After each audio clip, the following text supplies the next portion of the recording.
Dear students, welcome to this session on methodology of teaching English. Today we are dealing with the topic writing skills. Early stages. Writing follows oral stage and reading. Writing involves the testing of the knowledge of the language used. One must be very careful with the spellings. So the script is taught first, gradually the words, and they move on to sentences at the third step. And what do you mean by readiness? Yeah, when they reach a stage when the learner can write easily, we call it readiness. Handwriting and spelling. One of the features of good handwriting is distinctiveness.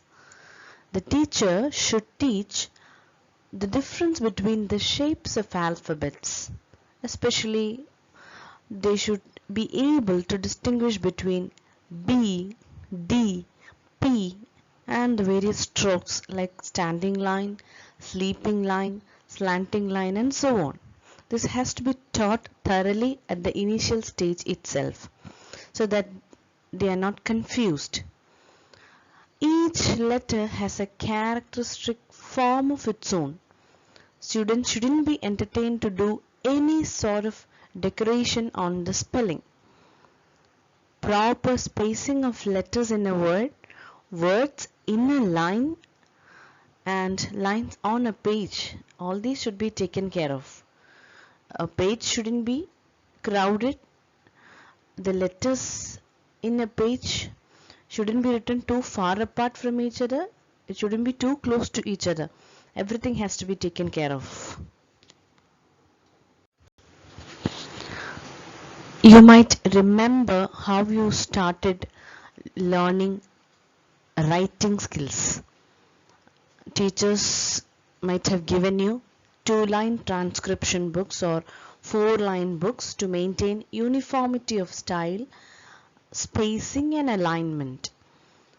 So they give you a controlled practice at an early stage. Writing exercises. 1. Copying. This reinforces the structures which the child mastered orally and enables to learn the spelling. And let's see what is direct practice. It gradually leads to the second stage called direct practice. Direct practice is given proper guidance and finally the student learns free writing. Let's see what are the other writing exercises. Transforming sentences, combining sentences and constructing sentences.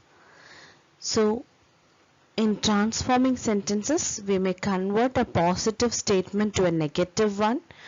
We may change directed speech to indirect speech, and we may have to convert active voice into passive voice. And by combining simple sentences, one may get complex sentences. And constructing sentences, the teacher might give jumbled up words. One has to put it to normal sentence state.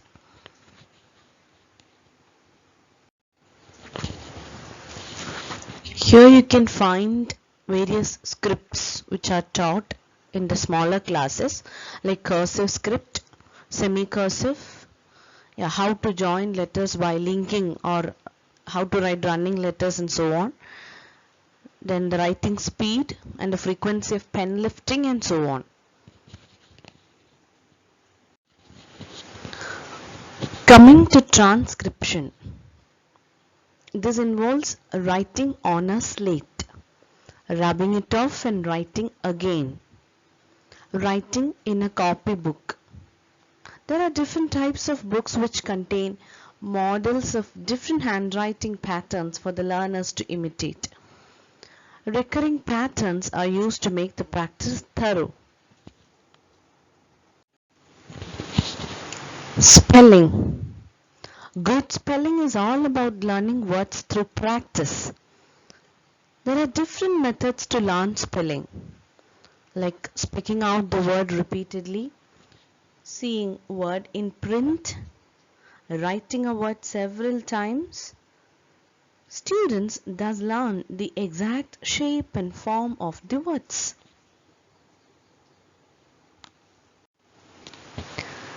Now, coming to dictation.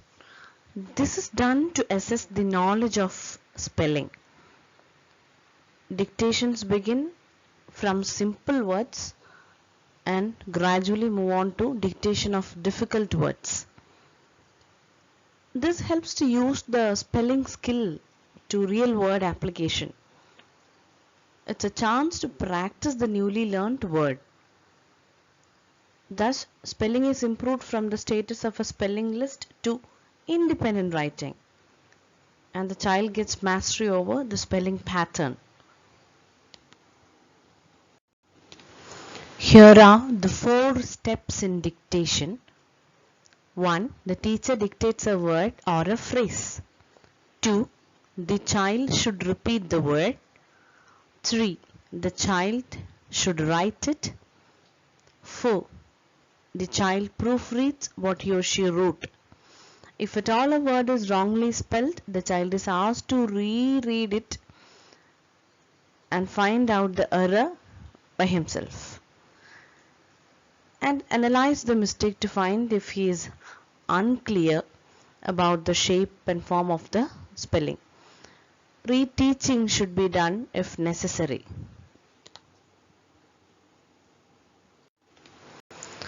Dyslexia and poor spelling. Dyslexia is a condition where the child gets confused between letters such as B and D, numbers such as 6 and 9, etc. They may write it in a reversed form. You might have seen the movie Tare Zameen Par. There you can clearly understand the condition of a child affected by dyslexia. And poor spelling. See, poor visual memory is a problem for the sequence of letters. There is trouble in remembering and recalling, and lack of ability to analyze individual sounds like J, C, B, Y, etc. Their inherent traits are the reasons for poor spelling. Remedial measures. Repetition and drilling. Use of blackboard will help to make the sounds and letters very clear to the learner. And you can give the learner a very simple, basic text to make phoneme awareness very thorough. And spelling diagnostic tests can be conducted to identify where the child is going wrong. And there should be an emphasis on commonly used words as well. Students can be asked to spell words which have the same nature. For example, words like hit and pit, fog and log, sun and sun, S-O-N sun and S-U-N sun. Okay, by making them write and spell such words, it's easy for them to identify and read. Irregular words are to be learned through whole word method, such as tracing and saying the letters while the word is being memorized.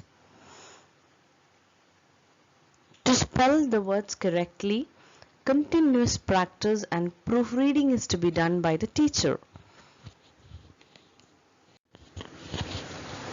How to expand vocabulary. There are many methods. A few are given on this slide. First method is by building words from a base word.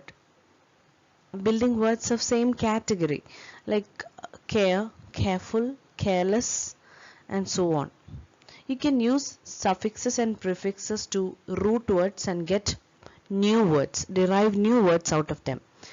Then through family of words, hope, hopeful, hopefully, hopefulness, hopeless, hopelessly, etc. Then expansion through association, like synonyms. Yeah, take the word beautiful. You can learn other words which have the same meaning, like marvelous, gorgeous, and so on. Then words associated with a given subject. For example, write the word school. The child is supposed to write as many words as possible, like all the associated words like playground, library, canteen, bench, desk, headmistress, such words which are associated with a given subject. If they make a list, yeah, of course their vocabulary gets expanded. An expansion through reading. This is in a self-defining context. As you read personally, automatically your vocabulary expands. An expansion through word games. There are several word games. A simple one, like you might have played name, place, thing, animal, or a bird using the given alphabet. So while playing such a game, all the players are automatically coming into contact with so many new words. There are several other methods to expand vocabulary. I just mentioned a few. So I hope it's clear to you.